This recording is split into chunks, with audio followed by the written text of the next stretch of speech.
Welcome my dear little scientist myself Adikanda Sahu Kendrapara जिला शिक्षा संयोग तरफ समस्त को मु शुभेच्छा जनाऊँगी स्वागत करुच्ची आज कार्यक्रम को पिले वर्तमान जो परिस्थिति जो समय आम समस्ते घरे अच्छे एवं समस्ते निजक निरापद रखा स्टे होम स्टे सेफ बाहर को बाहर जदि बाहर ताल निहाती जरूरी काम हेले बाहर को बाहर एवं निश्चित भाव में मास्क व्यवहार करवा एवं सैनिटाइजर यूज करवा घर बाहर को गले ये सब प्रिकसन निश्चित भाव में आमको नवाक पड़ो एवं जितेबले आम पुणी बाहर घर को फेरुचे सेतेबले चप्पल ठीक जगह रखा गोड़ को भल भाव में धोइबा एवं हाथ को साबुन ने भलसे धुआधुई करवा सैनिटाइजर लगेबा एवं ड्रेस पटा को बाहर रखा ये सब करी आम घर भीतर को आसवा मु सबू शिक्षक बंधु मानक शुभेच्छा जनाऊँगी जो शिक्षक बंधु माने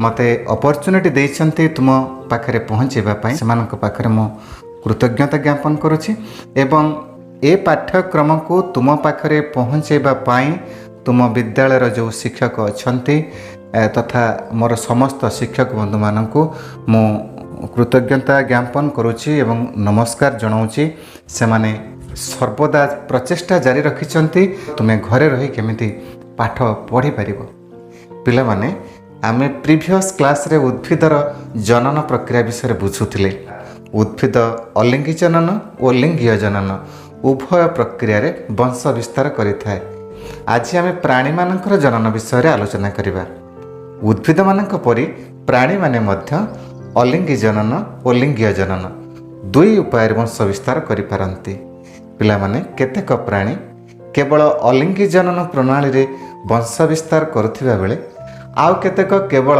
लिंगीय जनन प्रणाली रे वंश विस्तार करिथांती एवं आउ केतेक उभय प्रणाली रे मध्य वंश विस्तार करिथांती ताहले पिला माने आसो आमे प्राणी मानकर अलिंगी जनन विषय रे आलोचना करिबा तो माय डियर स्टूडेंट प्राणी मानकर अलिंगी जनन कथा सुनिले तुमे निश्चित भाव में आश्चर्य होथिबो कहीं ना आमे तो प्राणी ना आमे कौन अलिंगी जनन उपाय वंश विस्तार करूँ ना पिले एठी तुम कथा कह जाऊनी केतेक प्राणी केतेक निम्न श्रेणीर प्राणी अछंती तुमे एमिबा कथा को चिंता कर एमिबा एमिबा विषय तुम्हें बहुत कथा पढ़ी सारिलनी बहुत कथा आगुरी भी जानिछ एमिबा यूग्लिना पारामेसियम एहीपरि प्राणी माने जो माने एक कोशी बा अल्प किछि कोशरे जो मानकर शरीर गढ़ा होता है से मानक क्षेत्र में यही अलिंगी जनन प्रायतः देखा जाए ये प्राणी मानकर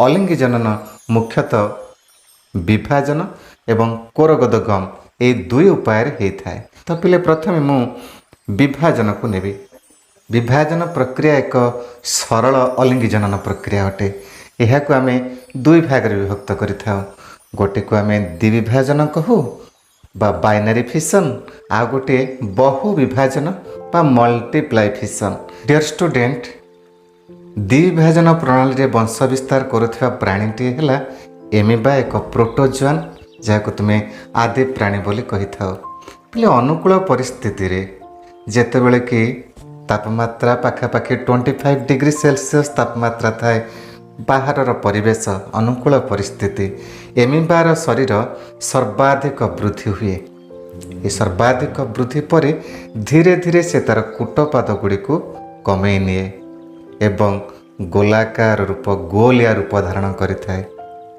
उपयुक्त खाद्य जल ता भितर से संचय कर रखी नहीं था एबे एमिबा कोश विभाजन पर प्रस्तुत हुए तुम्हें चित्र को लक्ष्य कर एमिबार कोश विभाजन आरंभ हुए जो मातृकोश तुम्हें देखुच यह समय विभाजन उपाय विभाजित हो दुईट अपत्य परिणत होता है प्रथमे एमिबार न्यष्टि दुई भाग विभक्त हुए उभय न्यष्टि पटे कोश जीवक दुई समान भाग विभक्त हो दुईटी अपत्य परिणत होता है पिले दुईटी अपत्य एमिबार परिणत हवा परे ये जो छोट एमिबा मानकर पुणी कूटपाद सृष्टि हुए एवं से माने साधारण भाव जल विचरण करती एवं खाद्य ग्रहण କରିଥାନ୍ତି। ପିଲାମାନେ ଏହି ପ୍ରକ୍ରିୟା ପାଇଁ ଗୋଟିଏ ଏମିବାରୁ ଦୁଇଟି ଏମିବା ସୃଷ୍ଟି ପାଇଁ ସମୟ ଲାଗିଥାଏ ମାତ୍ର 30 ମିନିଟ୍। ଦ୍ୱିବିଭାଜନ ପରି ଏକ ସରଳ ପ୍ରକ୍ରିୟାରେ ଏମିବା ବଂଶ ବିସ୍ତାର କରୁଥିବାରୁ ଏହାର ମାତୃକୋଷର ମୃତ୍ୟୁ ହୁଏ ନାହିଁ, ଅର୍ଥାତ୍ ଏମିବାର ବୃଦ୍ଧାବସ୍ଥା ନଥାଏ। କିପରି ବୃଦ୍ଧାବସ୍ଥା ଆସିବ? ମା ତ ଭାଙ୍ଗି ଛୁଆ ହେଇଗଲା ନା, ମାତୃ ଏମିବାରୁ ଦୁଇଟି ଅପତ୍ୟ ଏମିବା ସୃଷ୍ଟି ହେଲେ, ସେଥିପାଇଁ କୁହାଯାଏ ଏମିବା ଇମୋର୍ଟାଲ, ଅର୍ଥାତ୍ ଏମିବାର ମୃତ୍ୟୁ ନାହିଁ।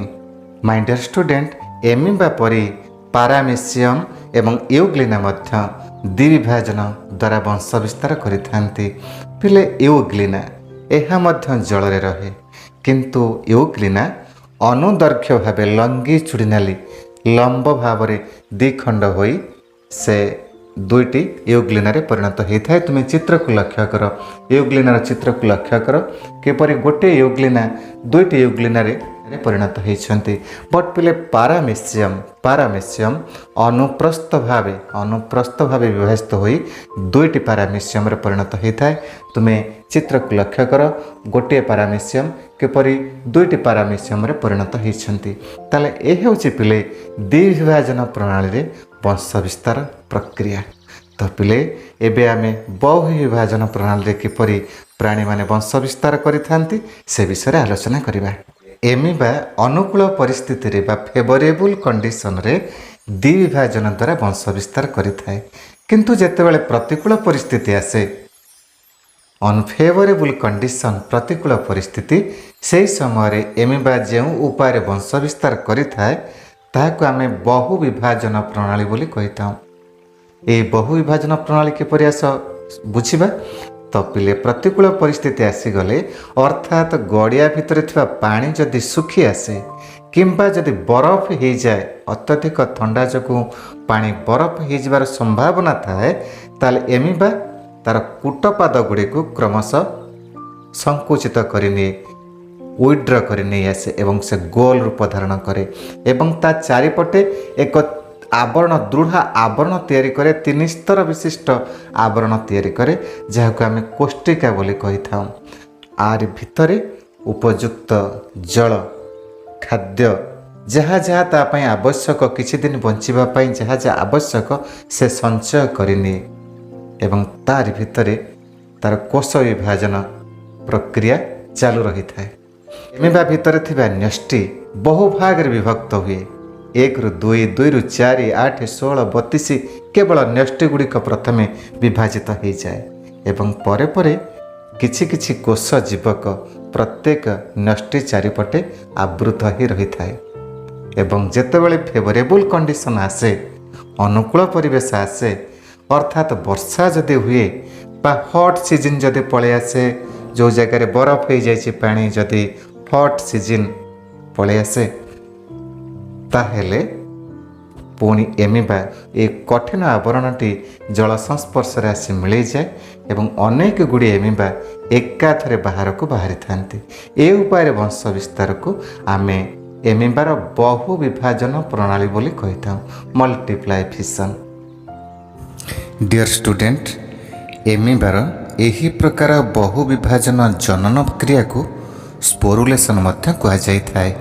ଏ ଯେଉଁ ଏମିବା ବାହାରକୁ ଏକାଥରେ ବାହାରନ୍ତି, ଏମାନଙ୍କୁ ଆମେ ଏମିବୁଲା ବା କୁନି ଏମିବା ବୋଲି କହିଥାଉ। ଏମିବୁଲା ମାନେ ପୁଣି ଜଳୀୟ ପରିବେଶକୁ ଉନ୍ମୁକ୍ତ ହୁଅନ୍ତି, ସେମାନଙ୍କର କୂଟପାଦ ବାହାରେ, ସେମାନେ ଚାରିଆଡ଼େ ବିଚରଣ କରନ୍ତି, ଖାଦ୍ୟ ସଂଗ୍ରହ କରନ୍ତି ଏବଂ ବଡ଼ ହୁଅନ୍ତି। ଠିକ୍ ଏମିବା ପରି ପିଲେ ମ୍ୟାଲେରିଆ ସୃଷ୍ଟି କରୁଥିବା ପ୍ଲାଜମୋଡ଼ିୟମ୍, ଯାହାକି ଆମ ଶରୀର ଭିତରେ ବଂଶ ବିସ୍ତାର କରିଥାଏ, ଏହା ମଧ୍ୟ ଏହି ବହୁ ବିଭାଜନ ପ୍ରଣାଳୀରେ ତାର ବଂଶ ବିସ୍ତାର କରି ଆମ ଶରୀରରେ ମ୍ୟାଲେରିଆ ସୃଷ୍ଟି କରିଥାଏ। ଡିୟର ଷ୍ଟୁଡେଣ୍ଟ, ବହୁ ବିଭାଜନ ପ୍ରଣାଳୀରେ ଯେପରି ଏମିବା ବଂଶ ବିସ୍ତାର କରେ, ଠିକ୍ ସେହିପରି ଆମ ଶରୀରରେ ମ୍ୟାଲେରିଆ ଜ୍ୱର ସୃଷ୍ଟି କରୁଥିବା ପ୍ଲାଜମୋଡ଼ିୟମ୍ ବଂଶ ବିସ୍ତାର କରିଥାଏ।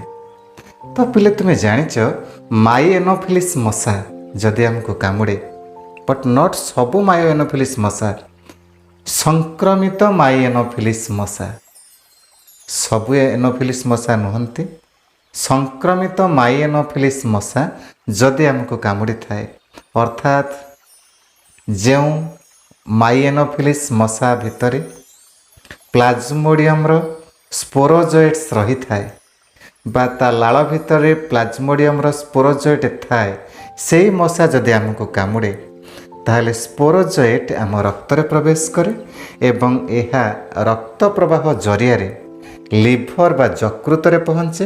ଯକୃତର ସେଲ୍ ଭିତରେ ଏମାନେ ବହୁ ଭାଗରେ ବହୁ ଗୁଣିତ ହୋଇଥାନ୍ତି, ବହୁ ସଂଖ୍ୟାରେ ପରିଣତ ହୋଇଥାନ୍ତି। ଠିକ୍ ଏମିବା ପ୍ରତିକୂଳ ପରିବେଶରେ ଯେପରି ବହୁ ବିଭାଜନ ଦ୍ୱାରା ବଂଶ ବିସ୍ତାର କରିଥାଏ, ଏଠି ପ୍ଲାଜମୋଡ଼ିୟମ ବହୁ ବିଭାଜନ ଉପାୟରେ ଅନେକ ଗୁଡ଼ିଏ ପ୍ଲାଜମୋଡ଼ିୟମରେ ପରିଣତ ହୋଇଥାଏ। ପିଲେ ପ୍ଲାଜମୋଡ଼ିୟମର ଲାଇଫ୍ ସାଇକେଲ ତୁମେ ହାୟର କ୍ଲାସ୍ରେ ହିଁ ପଢ଼ିବ। ଏଥିପାଇଁ ମଣିଷର ହୋଷ୍ଟ ସେଲ୍ ଏବଂ ମାଇଏନୋଫିଲିସ୍ ମଶା ଏ ଦୁଇଟି ହୋଷ୍ଟ ସେଲ୍ରେ ହିଁ ତା ଲାଇଫ୍ ସାଇକେଲ କମ୍ପ୍ଲିଟ୍ ହୁଏ। ତାହେଲେ ଏଇ ଯେଉଁ ବଂଶ ବିସ୍ତାର କରିବା ପ୍ଲାଜମୋଡ଼ିୟମ ବହୁ ସଂଖ୍ୟାରେ ପରିଣତ ହେବା, ଏହାକୁ ଆମେ ସିଜୋଗୋନି ବୋଲି କହିଥାଉ। ଓକେ ମାଇ ଡିୟର ଷ୍ଟୁଡେଣ୍ଟ, ତୁମେ ବଡ଼ କ୍ଲାସ୍ରେ ଆଉ ଅଧିକ ତଥ୍ୟ ସଂଗ୍ରହ କରିବ। ପିଲେ ନେକ୍ସଟ ଆମେ ଆସିବା କୋରକୋଦଗମ ବା କଳିକନ ବା ବର୍ଡିଂ ଅନ୍ୟ ଏକ ଅଲିଙ୍ଗି ଜନନ ପ୍ରକ୍ରିୟାକୁ। କେତେକ ଏକକୋଷୀ ବା ସ୍ପଞ୍ଜ ଓ ହାଇଡ୍ରା ପରି କେତେକ ବହୁକୋଷୀ ଜୀବମାନଙ୍କ ପାଖରେ ଦେଖାଯାଇଥାଏ।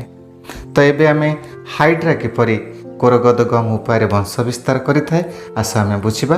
ଏ କୋରକୋଦଗମ ପ୍ରଣାଳୀ ଦୁଇ ପ୍ରକାର, ଗୋଟେ ହେଉଛି ବାହ୍ୟ କୋରକୋଦଗମ ଆଉ ଗୋଟେ ଅନ୍ତ କୋରକୋଦଗମ। ବାହ୍ୟ କୋରକୋଦଗମ ଆଗ ଆମେ ବୁଝିବା ହାଇଡ୍ରାର ଉଦାହରଣକୁ ନେଇ। ହାଇଡ୍ରାର ଚିତ୍ରକୁ ତୁମେ ଦେଖିଛ। ହାଇଡ୍ରା ମଧୁର ଜଳରେ ବାସ କରେ। ପିଲେ ହାଇଡ୍ରାର ଗୋଟେ ନିର୍ଦ୍ଦିଷ୍ଟ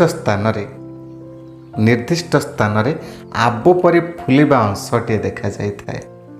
ସବୁ ଜାଗାରେ ନୁହେଁ, ତାର ଏକ ପର୍ଟିକୁଲାର ଜାଗାରେ ଆବୁ ପରି ସ୍ଥାନ ଦେଖାଯାଇଥାଏ। ହେଲେ ଏହି ଅଞ୍ଚଳରେ କେତେକ ନିର୍ଦ୍ଦିଷ୍ଟ କୋଷ ଏକାଠି ହେବା ଯୋଗୁଁ ସେ ଜାଗାଟି ଆବୁ ଭଳି ଦେଖାଯାଇଥାଏ। ଏହାକୁ ଆମେ ବର୍ଡିଂ ଜୋନ୍ ବୋଲି କହିଥାଉ, କୋରକୋଦଗମ ଅଞ୍ଚଳ ବୋଲି କହିଥାଉ। ଧୀରେ ଧୀରେ ସେ ଆବୁଟି ବୃଦ୍ଧି ପାଏ, ବଢ଼ିବାକୁ ଲାଗେ। ପରେ ପରେ ହାଇଡ୍ରାର ଯେଉଁ ଗୁହ୍ୟାନ୍ତ୍ର ବା ତା ଶରୀରର ଭିତର ଅଂଶ ତା ଭିତରକୁ ପ୍ରବେଶ କରେ। ତୁମେ ଚିତ୍ରକୁ ଲକ୍ଷ୍ୟ କର, ତୁମେ ଦେଖ ଏ ଆବୁ ଭିତରକୁ କିପରି ଗୁହ୍ୟାନ୍ତ୍ର ପ୍ରବେଶ କରିଛି ଏବଂ ଧୀରେ ଧୀରେ ତାହା ବୃଦ୍ଧି ପାଇବାରେ ଲାଗିଛି। ପିଲେ ଏବେ ଆବୁର ଅଗ୍ରଭାଗରେ ଏକ ତାରା ପରି ଷ୍ଟ୍ରକ୍ଚର ଦେଖାଯାଇଥାଏ, ଯାହାକି ମାଉଥ ବା ପାଟି ପରି କାମ କରିଥାଏ। ପରେ ପରେ ଏ ପାଟିର ଚାରିପଟେ ଆକର୍ଷି ସବୁ ସୃଷ୍ଟି ହୁଏ। ଆକର୍ଷି ଟେଣ୍ଟାକଲ ଯେଉଁଥିରେ ହାଇଡ୍ରା ଧରିକି ତାର ବିଭିନ୍ନ ଛୋଟ ଛୋଟ ଜୀବମାନଙ୍କୁ ଧରି ଖାଇଥାଏ, ଆକର୍ଷି ସବୁ ସୃଷ୍ଟି ହୁଏ। ଏବେ ଏହା ଏକ ଛୋଟ ହାଇଡ୍ରା ପରି ଅବିକଳ ଦେଖାଯାଇଥାଏ। ଏହା ମା ସହିତ ଲାଗି ରହିଥିଲେ ମଧ୍ୟ ନିଜେ ଖାଦ୍ୟ ସଂଗ୍ରହ କରିବାକୁ ସମର୍ଥ ହୋଇଥାଏ। ଅପତ୍ୟ ହାଇଡ୍ରାର ସମ୍ପୂର୍ଣ୍ଣ ବୃଦ୍ଧି ହେବା ପରେ ଏହା ମା ଠାରୁ ବିଚ୍ଛିନ୍ନ ହୋଇଯାଏ ଏବଂ ସ୍ୱାଧୀନ ଭାବରେ ଚଳପ୍ରଚଳ କରିପାରେ ଏବଂ ପରିବେଶରୁ ଖାଦ୍ୟ ସଂଗ୍ରହ କରି ନିଜେ ବୃଦ୍ଧି ପାଏ, ବଡ଼ ହୁଏ। ଏହି ପ୍ରକ୍ରିୟା ପାଇଁ ହାଇଡ୍ରାକୁ ଲାଗିଥାଏ 48 ରୁ 96 ଆୱାର। ମାଇ ଡିୟର ଷ୍ଟୁଡେଣ୍ଟ, 48 ଘଣ୍ଟାରୁ 96 ଘଣ୍ଟା ଲାଗିଥାଏ ଏହି ପ୍ରୋସେସ୍ କମ୍ପ୍ଲିଟ୍ ହେବା ପାଇଁ ହାଇଡ୍ରାର। ଏ ହେଉଛି ପିଲେ ବାହ୍ୟ କୋରକୋଦଗମ। ଏବେ ଆମେ ଅନ୍ତ କୋରକୋଦଗମ ପ୍ରୋସେସ୍ ବିଷୟରେ ଆଲୋଚନା କରିବା। ଅନ୍ତ କୋରକୋଦଗମ ବା ଇଣ୍ଟରନାଲ ବର୍ଡିଂ। ମାଇ ଡିୟର ଷ୍ଟୁଡେଣ୍ଟ, ପ୍ରତିକୂଳ ପରିବେଶ ଓ ଖାଦ୍ୟ ପଦାର୍ଥର ଅଭାବ ଦେଖାଦେଲେ ସ୍ପଞ୍ଜ, ଏହା ଏକ ଜଳଚର ପ୍ରାଣୀ ସ୍ପଞ୍ଜର ଭିତରେ ଥିବା କେତେକ ସେଲ୍, ଯାହାକୁ ଆମେ ଆର୍କିଓସାଇଟିକ୍ ସେଲ୍ ବୋଲି କହିଥାଉ, ସେମାନେ ଏକାଠି ହୋଇଯାଆନ୍ତି ଏବଂ ତାଙ୍କ ଚାରିପଟେ ଏକ ଦୃଢ଼ ଆବରଣ ତିଆରି ହୁଏ। ମାଇ ଡିୟର ଷ୍ଟୁଡେଣ୍ଟ, ପ୍ରତିକୂଳ ପରିସ୍ଥିତି ଆସିଯାଇଛି।